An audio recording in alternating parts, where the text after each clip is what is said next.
Shlachter. I'm the Chief Client Officer at Group 9. For those that are not familiar with Group 9, we are the largest digital and social publisher on the planet, we like to say. But no, we are. And it's because we are a collection of some of the biggest distributed brands, including Thrillist, which you heard a little bit about a little while ago. Now This, who's the leader in news, especially amongst younger people. Think MTV, not CNN. The Dodo. Any fans of the Dodo here? Please, God. Yes. The Dodo makes you feel so good. Thank you, all the way in the back. The Dodo is, it's all about animal people and the relationship that people and animals have and the impact that they have on society, which is really good, and we need more of that in the world. And then Seeker, which is our youngest brand, which is all about the science of science and focuses really deep on STEM topics and where we're going in the world, which we think is incredibly important for this next generation. And they came to us through our partnership with Discovery Networks. There are so many other things that we're up to that we're going to talk about today with my esteemed panelists, Christa Carone, president of Group 9, and Adam Puchalsky, who's the managing director of Studios. And I'm going to let them introduce themselves. As you can see, we're going to try to have a little bit of fun. We have no idea. We thought we were coming out of a break, and come on. These were actually going to be memes, but they were really just too hard to get up there. So, yeah. All right, here's who we actually are. Sorry. Is that better? You guys laughed at these. Anyway. It was good. We looked good. All of these guys tell you a little bit about what they do, and then we'll get into it. Sound good? Thank you. So I joined Group 9 about a year ago, but actually spent the vast majority of my career on the client side. I was running marketing and communications at big companies like Xerox and Fidelity, and participated in a big Olympic bid as well. And then for a little while ran a content marketing agency, but my frustration in that was that we never had distribution. So we were creating a lot of really amazing content and convincing our clients of how fantastic it all was, but no one was seeing it. So the opportunity then to become part of Group 9 as we were bringing together these 4 brands and starting to develop a blueprint of what a new media company would really be like was just nothing but intoxicating for me. So I've made that quote unquote pivot, career pivot, going from the client side to the media side, and have a lot of different perspectives that have come out of that. That's great. That's nice. At Studios, we like to think of ourselves almost as matchmakers, right? Between media partnerships and now talent partnerships and production partnerships, and bringing them together on behalf of our clients to make not just yes, we have to make content, and it's hard to make content, but even still, when that's not even enough. It has to be really good and really enjoyable content, and that's where that's actually a good point as to why we thought about the point of relationships as a good thing to talk about, because as you're building relationships with partners, with clients, with agencies, and with friends, it's critical to build trust with each other. It's funny, the theme of this panel came up because we were having a discussion about just that. Too often, I spent most of my career in the agency world until about 18 months ago when I joined Group 9. And too often, the relationships that we have on the surface, it's like speed dating, right? We were like, it's like swiping on Tinder, which I am way too old to actually know about. And way too married to know about. Oh, right, that too. Saying. But there's a lot of people that work for me, and they are all on it because they're... Hypothetically, you would imagine it to be like that. I imagine that's what it's like. But this sort of speed dating on the surface never lets you build a mutually beneficial, long-term, long-standing relationship. And we had also ghosting. There's also the ghosting point of it, where you have a good date, or at least one person thinks it was a good date, and they disappear. And I think there's an opportunity for us as we're building relationships in a world where people are the most important part of the deliverable. There needs to be an ongoing dialogue of feedback. If we go on, all being married as well, if I go on a date and it doesn't go well, I would like to know why it didn't go well so that I could sort of self-improve. And the same thing happens with the partnerships that we have with media partnerships, with production partnerships, and now even more so with talent. Yeah. Is this the year we settle down? Like, did we move to marriage in these relationships? Well, you go on date, maybe we're moving in together. I don't know, we talk about the work. Is this the two of you? I just want to be clear. Yeah. Clearly, we're both unhappy. Right. This is an Adam Right. sandwich. The Adam This is an Adam sandwich. Right. Yeah. This is going really well so far. What's interesting to me is that we're even still having this dialogue, and I looking at it a little bit from my 20 years being on the client side, it was always kind of fascinating to me, and I think many of you may share this, of why is there tension between my different partners, right? I hire an agency or I bring in a publishing partner, and can't everybody just make it easy for me? Or I didn't really have a lot of insight into how tense it kind of can be behind the scenes. So since I have joined the media side of the business in the last year, I've really kind of been trying to unpack that too, and it's not ever about disintermediating the agency, because we totally have great respect for the value that the agency brings into the partnerships, but also recognizing that we're all running unique business models, and so we have businesses to run. We all want to serve the client the right way, but the value that we've had working with your team is that we've been able to check those egos at the door and really start from a place of, we have a really big idea and we think it's an amazing idea that's going to serve a client well, and then how can we partner together to make that happen? But we both have had to make some sacrifices to make that work. For sure. And I think we were talking about this earlier. There are a few flagship partnerships that we've done together with Studios and Group 9. And we were talking about a program we just did for the holiday with one of our clients where, we were all in it together. We were all invested in it, and the outcome of the Miracle on 22nd Street was wildly fantastic. I would encourage you guys to check it all out. Do you want to share a little bit about that? Yeah, well, The so whole story? Coke? the funny thing is, it came to us through a sort of shared understanding of, Coke wanted to really embody the spirit of the holidays as they do so well for so long, but bring a sort of modern way of telling a story to life and getting people to share in it. And through our amazing creative and editorial teams, we have connections to so many people who are actually embodying that story and that spirit of giving and sharing and kindness. And we had found this couple who kept receiving letters from Santa, or letters to Santa, to the North Pole, but at their apartment on 22nd Street in Gramercy. And they started to get them year after year, and they're like, we should respond, we should give these kids some hope. And they've turned into a virtual sort of Santa's workshop of elves to respond and give people that hope and that sort of that exchange of kindness for the holidays. And we brought that to Adam and the Coke team, and with a collection of other parties and partners to say there's something here that we can sort of build off of to bring to life in such a really significant way. And that's where the partnership comes in, because they had a piece of solid gold that needed to see to see the light of day, that needed to be in the world.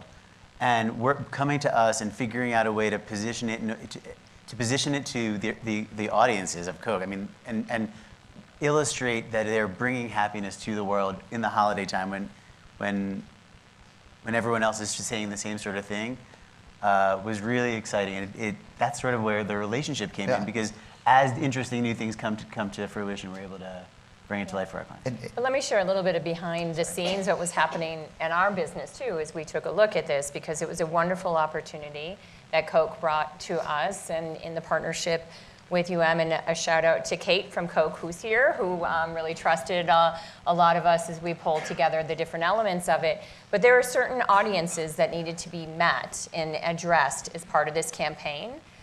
And we looked and said, I'm not sure we can get to all of these audiences. Or we can all figure that out, and let's navel gaze and say we can make this happen.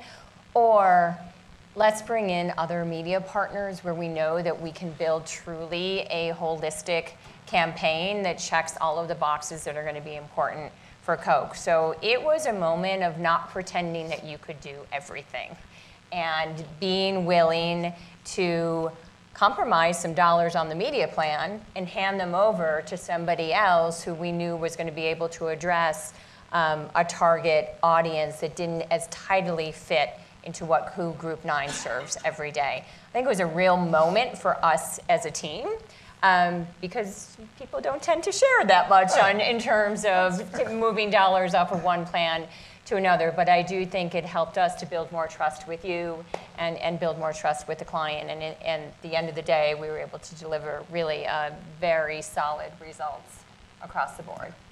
Adam, how has that changed?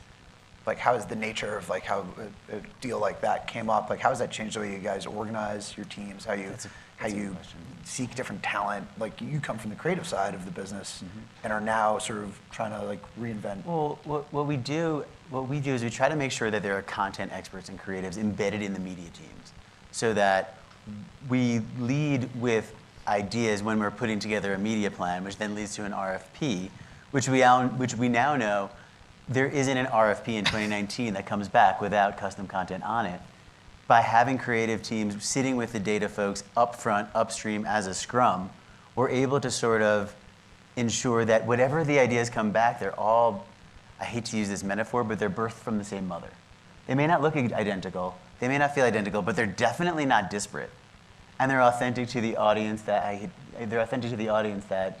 you guys are speaking to. And if you were at Group 9 were doing things that were forced, you lose your audience. Totally. Instantly. So it works really well for the agency because we're able to have a really powerful, effective media plan with the content that we know is going to be there anyway. And it's like I said earlier, it's hard to do, but it has to be good, otherwise you're going to lose your audience. Yeah. Christa, how has it, from your perspective, helped us? And I kind of know the answer, so I'm going to lead the witness a little bit. But like, how has it helped with like idea generation, knowing that we've got this really deep relationship with our audiences, that we're a daily habit in their lives? How are we finding ways, and in your experience, like, how do you see that helping people through that ideation process and starting to think through like the lens of a consumer rather than a brand? So we are unapologetic about being audience first. And I think a lot of people will say that, consumer brands say that, media companies say that. I have never been in a company where it's more true. And if you just look at the power of our individual brands, and that each of our brands really does stand for something. And my peers at Group 9 are the presidents of those brands. So I've got to look in the eye of the people who produce this amazing content for the Dodo every day and make sure that we're never compromising on the integrity of the mission or the purposes of those brands. So while we're client direct, while we're on the advertising side of the business, we know that the campaigns are going to perform better for our clients, and our overall business is going to perform better when we are diligent about putting our audience first in the conversations. And there are many times where there's custom content ideas that we birth with our agency partners, but we may bring them to our brand presidents who will say, I'm sorry, that doesn't work, and we'll go back to the drawing board. But I tend to often lose that arm wrestling match, and I should. They should win, because if we're going to be true to our mission of putting the audience front and center to how we're building the business, then that typically is an argument that I don't win. And in that spirit, Adam, for you guys, like, how are you tapping into people? We say audiences, we say segments. They're people, right? At the end of the day, we're all audiences and segments. Like, how do you build those relationships so you guys can have a better understanding, for that next idea and that next campaign? Yeah, that goes back to relationships too. It's as content experts and as industry creative thought leaders, we need to have ongoing dialogues with technology partners, with talent partners, with production partners, to understand what they're investing in and what they're trying to bring to market. Because if there's a synergy with our clients, we'll be the first ones to take it to them. Right. One last thing, and then maybe we'll have a minute for some questions, but we barely use the word digital outside of maybe like when we open this up, and we barely use the word social. Are those nebulous terms today in 2019? Is it like that? It used to be like, it's the year of mobile. Like, Well, I have a question. I have a question back to you. If you're watching House of Cards on your television, is that TV? If you're watching it on your laptop, is that digital? If you're watching Game of Thrones on HBO, is that television? If you're watching it on your phone during your commute, is that digital? I think there's no longer an intersection between the two, and I think it's just video wherever it lives. Right. Or it's great storytelling. It's just great content. Which can happen anywhere. I mean, we have found even that we've been able to take some things that have been born out of Facebook and they've been produced into hour-long TV shows for primetime, which was not what we intended when that idea started, but like someone saw it as an opportunity, and sometimes we see it the other way around. Yeah. But like, Christa, in your estimate, like, given that we are always hungry to be first on that next platform, does it matter what it is? Does it matter if it's an app, if it's socially driven, if it's, I mean, we just heard about, the world of podcasting and how voracious there is an appetite for that kind of experience. Like, I think it just matters where your audience is consuming your content, and we don't really care where that may be. Right. That's great. Yeah. We've got probably like 1 minute for questions, comments. Go for it. I think what's interesting to me is coming from the creative end, from the creative agency side. We do a publisher now. On the creative side, we had an RFP come up. We had 2 weeks to a month to come up with some excellent content, some excellent executions, scope them out properly, and present them. On the media side, we have 3 to 5 days. And I think you're going to have a lot. It's impossible not to have a loss of fidelity, given though that time crunch. How do you handle that, or how do you even try to coach your either internal teams or your partners and kind of bring them in the process earlier? I think that's part of what we're talking about on this panel. It's an ongoing relationship and an ongoing dialogue, so that when the brief comes, you already have a deep understanding of what the client's business challenges are and what the outcomes need to be, so that it becomes really easy, or relatively easy, to give them something that you've been thinking about for a long time anyway to solve their problem.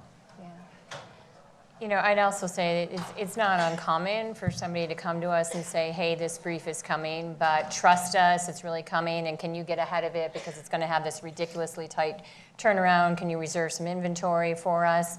And times where we've gotten screwed on that, and then times where it's a really trusted relationship, and I'll say to the team, move forward, even though we don't have the IO or the budget isn't locked. We've worked with Adam in the past, and we know that it's coming. So. Those relationships are earned over time. But it does help us be much more agile then, too.